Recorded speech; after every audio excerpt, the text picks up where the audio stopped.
اور بازار کے لوگ جب اس نوجوان سے پوچھتے کہ وہ عورت تمہیں ہر روز آخر کیوں لے کر جاتی ہے اور تم اس کی پیشکش کو کیوں قبول کرتے ہو، تو وہ نوجوان خاموش ہو جاتا۔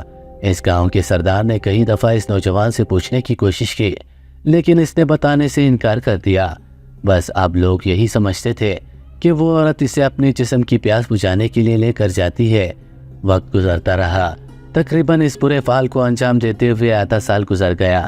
ایک دن ایسا ہوا کہ وہ عورت بازار کے اندر نہیں آئی۔ سب لوگ حیران ہو گئے کہ آخر اس کو کیا ہو گیا کہ وہ آج نہیں آئی۔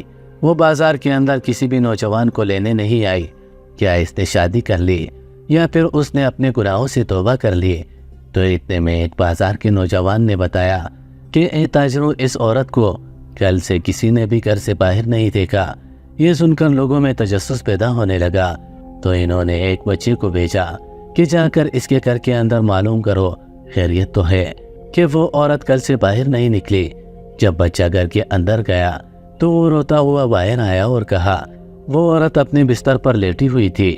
اس کا جسم بالکل سخت تھا اور اس کی شکل سے ایسے لگ رہا تھا کہ وہ مر چکی ہے۔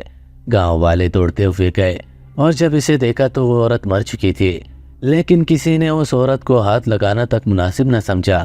سب لوگ بس یہی کہتے ہوئے وہاں سے واپس آ گئے کہ اس دھرتی سے اتنا بڑا بوجھ ہٹ گیا کہ عورتیں زندہ رہتی تو شاید اپنے لیے اور گناہ کماتی۔ بس اچھا ہو گیا کہ یہ اس دنیا کو چھوڑ کر چلی گئی، اب یہ سیدھا جہنم میں جائے گی۔ بس لوگ یہ باتیں کہتے ہوئے وہاں سے واپس آ گئے۔ حتیٰ کہ 2 دن گزر گئے، کسی نے اس عورت کی میت کو ہاتھ تک نہیں لگایا، بس اس کو صرف گالیاں ہی دیتے رہے۔ 2 دن کے بعد ایک رات امام مسجد اپنے بستر پر آرام فرما رہے تھے کہ اچانک اسے خواب میں ایک حکم ملا کہ آپ کے گاؤں کی فلاں عورت جو کہ 2 دن پہلے اس دنیا کو چھوڑ کر جا چکی ہے، اے امام صاحب، یہ تمہارے ذمہ کام لگایا جا رہا ہے کہ تم اس عورت کو غسل دلاؤ اور اس کی نماز جنازہ پڑھنے کے بعد اس کو قبر کے اندر دفن کرو۔ اس کے بعد وہ بزرگ امام کے خواب سے غائب ہو گیا۔ امام صاحب کی آنکھیں کھلی تو صبح سویرے ہوتے ہی امام مسجد نے گاؤں والوں کو سارا معاشرہ سنایا، جو کہ گاؤں والے امام مسجد پر آنکھ بند کر کے بھروسہ کرتے تھے، لہٰذا انہوں نے امام صاحب کا ساتھ دینے کی کوشش کی۔ لیکن یہ سوال سب لوگوں کے دماغ میں موجود تھا کہ جو عورت ساری زندگی گناہ کماتی رہی، سرے عام بازار میں سے نوجوان کو لے کر جاتی اور ساری رات اس کے ساتھ گزارتی، جس کا گھر نہیں تھا بلکہ فحش خانہ تھا، آخر اس عورت کی نماز جنازہ پڑھنے کا کیوں حکم دیا گیا؟ یہ سوال لوگوں کے دلوں میں پیدا ہو چکا تھا کہ آخر اس عورت کی ایسی کون سی نیکی تھی جو اللہ کو اتنی پسند آ گئی۔ وقت گزرنے لگا اور یہ سوال پورے گاؤں کے اندر پھیل گیا، حتیٰ کہ اس گاؤں کے امام مسجد نے یہ فیصلہ کر لیا کہ اس معاملے کی مکمل تحقیقات کی جائے، کیونکہ جب اس عورت کا نماز جنازہ ادا کیا تو اس نماز جنازہ کے دوران اسے ایسے محسوس ہو رہا تھا کہ جیسے وہ کسی بڑے ولی اللہ کا نماز جنازہ پڑھ رہا ہو۔ اس کے دل کو اطمینان مل رہا تھا، دلی سکون مل رہا تھا، اور وہ حیران تھا کہ جس کو گاؤں والے اتنا بدکار سمجھتے ہیں وہ اتنی نیک عورت نکلی، اور آخر اس کی ایسی کون سی نیکی اللہ کو پسند آ گئی۔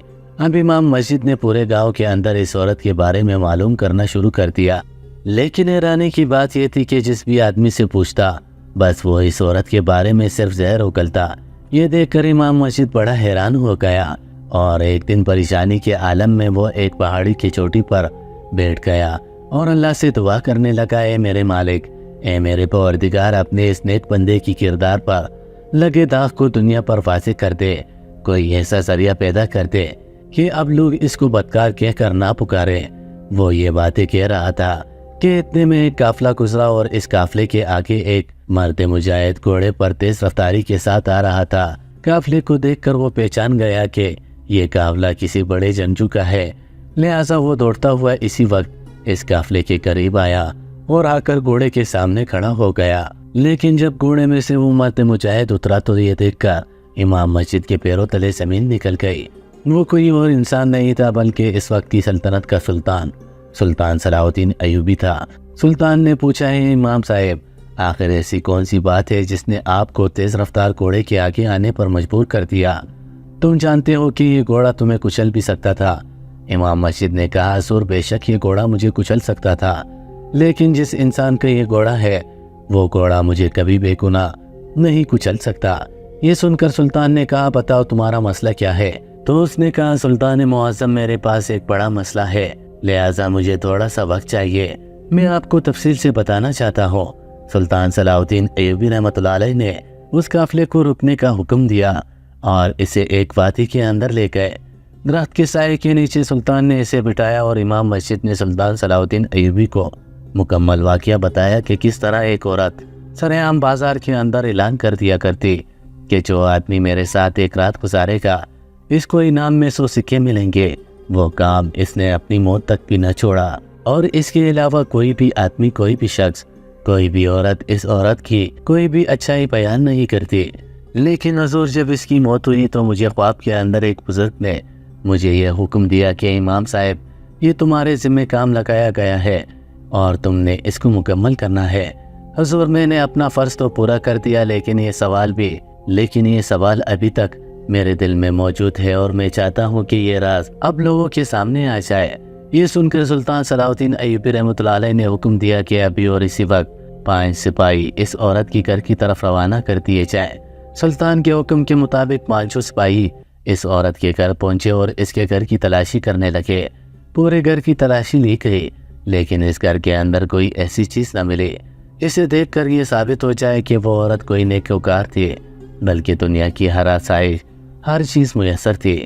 جب سپاہی نے پورے گھر کی تلاشی کر لی تو اتنے میں ایک چٹھی جو کہ اس عورت کے سرانے کے اندر موجود تھی وہ سپاہی کے ہاتھ لگ گئی، اور وہ اس نے چٹھی اٹھائی اور سلطان کے پاس لے آیا۔ جب سلطان نے اس چٹھی کو کھولا تو سلطان کی حیرت کی انتہا نہ رہی۔ اس چٹھی کے اوپر اناج اور اس کے علاوہ زندگی کے روزمرہ استعمال کی بہت سی اشیاء کی فہرست تیار تھی، اور اس پر بہت بڑا حساب لکھا ہوا تھا۔ یہ دیکھ کر سلطان صلاح الدین ایوبی حیران ہو گئے کہ آخر وہ عورت اتنا زیادہ اناج کیا کرتی تھی، کیونکہ چٹھی پر ایک ہی رات میں 20 بوریاں اناج خریدنے کا ریکارڈ موجود تھا۔ یہ دیکھ کر سلطان حیران ہو گئے، لیکن سلطان کی سمجھ میں نہیں آ رہا تھا کہ آخر اس چٹھی کا مطلب کیا ہے۔ اتنے میں سلطان کے دماغ میں خیال آیا اور سلطان نے حکم دیا کہ ابھی اور اسی وقت اس نوجوان کو تلاش کر کے لایا جائے۔ وہی نوجوان اس بارے میں حقیقت بتائے گا کہ آخر وہ عورت اس کو اپنے گھر کے اندر کیوں لے کر جاتی تھی اور اس کے ساتھ کیا کرتی تھی۔ کیا وہ ایسا کرتی تھی جیسا ہم سمجھ رہے ہیں یا اس کے بالکل برعکس تھا؟ تو اس امام مسجد نے کہا حضور اس نوجوان کو بلوانے کا کوئی فائدہ نہیں، کیونکہ وہ کچھ بھی نہیں اگلے گا۔ سلطان نے کہا جب وقت آ جائے گا تو کوئی راز نہیں رہتا۔ سلطان کے حکم پر اس نوجوان کو سلطان کے سامنے حاضر کیا گیا تو اس نے سلطان صلاح الدین ایوبی کو سب کچھ بتانے سے انکار کر دیا۔ اس نے کہا سلطان معظم یہ ایک راز ہے، اور اس عورت نے مجھے کہا تھا کہ یہ راز کبھی کسی کے سامنے افشا نہیں ہونا چاہیے۔ یہ سن کر سلطان نے کہا آخر ایسا کون سا راز ہے جو تم واضح نہیں کر سکتے؟ کیا تم اس بات پر راضی ہو کہ اس عورت کے مرنے کے بعد بھی لوگ اس کو بدکار کہہ کر پکارتے رہے؟ کیا وہ عورت بدکار تھی؟ تو پھر تم اس راز کو راز ہی رہنے دو۔ یہ سن کر اس نوجوان نے کہا نہیں حضور وہ عورت بدکار نہیں تھی۔ یہ سن کر سلطان نے کہا پھر اصل ماجرا کیا ہے؟ وہ عورت تمہیں رات کو کیوں لے کر جاتی تھی اور اس کے بدلے میں تمہیں سونے کے سکے کیوں ادا کرتی تھی؟ تو اس آدمی نے اپنے کندھے سے کپڑا ہٹایا تو اس کے کندھے کے اوپر بڑے بڑے نشانات بنے ہوئے تھے۔ یہ دیکھ کر سلطان نے کہا یہ کیا ہے؟ اس نے کہا حضور جس عورت کو گاؤں والے بدکار کہہ کر پکارتے تھے اس کو غلط سمجھتے تھے، وہی عورت ہر رات مجھے بہت زیادہ مقدار میں گندم لا کر دیتی اور کہتی کہ جاؤ اور قبیلے کے اندر معلوم کرو جس گھر کے اندر اگلی صبح کے لیے اناج موجود نہیں ہے اس گھر کے دروازے پر اناج اور کھانے پینے کی اشیاء رکھ کر آؤ۔ اور حضور میں ہر رات جب اس کے ساتھ آتا تو میں ساری رات اپنے کندھے پر اناج لاتا اور ہر غریب کے دروازے پر دے آتا، اور سلطان معظم جس عورت کو لوگ بدکار کہہ کر پکارتے تھے وہ عورت ساری رات عبادت کرتی اور میں اس کا رزق غریبوں میں تقسیم کرتا تھا۔ اور حضور یہی وجہ تھی کہ میرے جسم پر اتنے زیادہ نشانات پڑ گئے کیونکہ میں کئی عرصے سے اس عورت کے لیے کام کر رہا تھا، اور یہ راز اس نے مجھے کہا تھا مرنے کے بعد بھی لوگوں تک نہیں آنا چاہیے۔ وہ چاہتی تھی کہ جب تک لوگ مجھے بدکار کہہ کر پکاریں گے اللہ تعالیٰ مجھے لوگوں کے ان کاریوں کی وجہ سے اور اجر دے گا۔ میرا رب بھی جانتا ہے کہ میرا کردار کیسا ہے۔ سلطان معظم جس عورت کو لوگ بدکار سمجھتے تھے وہ عورت ساری رات عبادت کرتی اور اس کا رزق غریبوں کے دروازے پر پہنچ جاتا، اور حضور یہی وجہ تھی کہ لوگ اس کو گناہگار سمجھتے تھے اور اس کا نماز جنازہ پڑھنے سے انکار کر دیا۔ لیکن وہ اللہ کے ہاں اتنی پیاری تھی کہ اللہ نے یہ خود حکم دیا کہ اس کا نماز جنازہ پڑھایا جائے۔ جب معاملہ سارے گاؤں والوں کے سامنے آیا تو سب لوگوں کے پیروں تلے زمین نکل گئی، اور انہوں نے سجدے میں گر کر اللہ سے معافی مانگی اور کہا، اے میرے مالک، تو ہی سب بہتر جانتا ہے۔ سلطان صلاح الدین ایوبی کی عقل مندی اور بہادری اور امام صاحب کی عقل مندی کی وجہ سے اس عورت کے کردار پر لگا ہوا تھا ہمیشہ ہمیشہ کے لیے دھل گیا، اور پورے قبیلے میں یہ پیغام واضح ہو گیا کہ کسی بھی شخص کی ظاہری نیکی یا بدی کو ہرگز نہیں باپنا چاہیے، کیونکہ نیتوں کا حال تو اللہ بہتر جانتا ہے، اور تم میں سے سب سے بہتر وہی ہے جس کی نیت نیک اور انسانوں کی فلاح کی ہو۔ ایک دفعہ سلطان صلاح الدین ایوبی رحمۃ اللہ علیہ کے دربار میں ایک طوائف حاضر ہوئی۔ سلطان نے اس سے آنے کی وجہ پوچھی تو اس طوائف نے کہا، میرا نام ماروی ہے اور میں قبیلہ رکام سے ایک خاص کام کے سلسلے میں آپ کے پاس حاضر ہوئی ہوں۔ سلطان نے کہا، فرمائے میں آپ کی کیا خدمت کر سکتا ہوں؟ تو ماروی نے کہا کہ سلطان معظم، آپ مجھے یقیناً نہیں جانتے، کیونکہ میں جس قبیلے سے آئی ہوں وہ مصر کے آخری کنارے پر واقع ہے۔ وہ مصر کے آخری کنارے پر واقع ایک چھوٹا سا قبیلہ ہے۔ پھر ماروی نے نم آواز کے ساتھ سلطان کو مخاطب کرتے ہوئے کہا کہ حضور میں حج کی سعادت حاصل کرنا چاہتی ہوں اور اگلے ہفتے میں حج کرنے جا رہی ہوں۔ سلطان نے کہا، یہ تو بہت سعادت والی خبر ہے، اللہ آپ کا حج قبول کرے اور آپ کو اللہ تعالیٰ کی خوب رحمتیں سمیٹنے کا موقع ملے۔ ماروی نے کہا کہ سلطان معظم، دراصل بات یہ ہے کہ میں پیشے کے لحاظ سے ایک طوائف ہوں۔ ماروی کے یہ الفاظ سنتے ہی سلطان کی آنکھوں میں سرخ پن واضح نظر آنے لگا۔ سلطان نے ایک دم سے اپنی نظریں اس کے چہرے سے ہٹا چکے تھے۔ سلطان نے کہا کہ میں تمہارے مطلب نہیں سمجھا کہ تم کہنا کیا چاہتی ہو، میرے پاس کیوں آئی ہو؟ ماروی نے کہا کہ سلطان معظم، میں نے آپ کو کہانی کا ایک رخ بتا دیا کہ میں اللہ کے گھر جانا چاہتی ہوں۔ صاف سی بات ہے کہ اللہ تعالیٰ کے گھر جا کر اپنے کیے گئے گناہوں کی معافی مانگنا چاہتی ہوں۔ اپنی گزری ہوئی زندگی کے لیے میں شرمندہ ہوں۔ کہانی کا دوسرا رخ وہ ہے جو میں آپ کو حقیقتاً بیان کر چکی ہوں کہ میں پیسے کے لحاظ سے طوائف ہوں، اور گزشتہ 12 سالوں سے میں قبیلہ رکام میں رہائش پذیر ہوں۔ جس پریشانی کی وجہ سے میں آپ کے پاس حاضر ہوئی ہوں وہ یہ ہے کہ میں گزشتہ 4 سالوں سے حج پر جانا چاہتی ہوں، لیکن ہر دفعہ اسی وجہ سے حج نہیں کر سکی۔ جب میں حج پر جانے کا پروگرام بناتی ہوں تو قبیلے والوں میں ایک گروہ ایسا ہے جو میرے اور میرے گھر کے بہت زیادہ خلاف ہے۔ سلطان نے کہا کہ کیا مطلب؟ ماروی نے کہا کہ یہ گروہ میرے گھر کو مسمار کرنا چاہتا ہے کہ جب میں حج کر کے واپس آؤں تو یہاں پر میرا کوئی گھر نہ ہو، جس کی وجہ سے میں یہاں سے کسی اور قبیلے کا رخ اختیار کروں اور کسی دوسرے قبیلے میں رہائش پذیر ہو جاؤں۔ لیکن میں ایسا نہیں کر سکتی، کیونکہ یہ قبیلہ اور اس گھر میں میرے والدین کی، میرے دتیال اور ننیال کی بے شمار یادیں جڑی ہوئی ہیں۔ قبیلے والے لوگ یہ نہیں سمجھتے کہ میں حج پر کیوں جانا چاہتی ہوں۔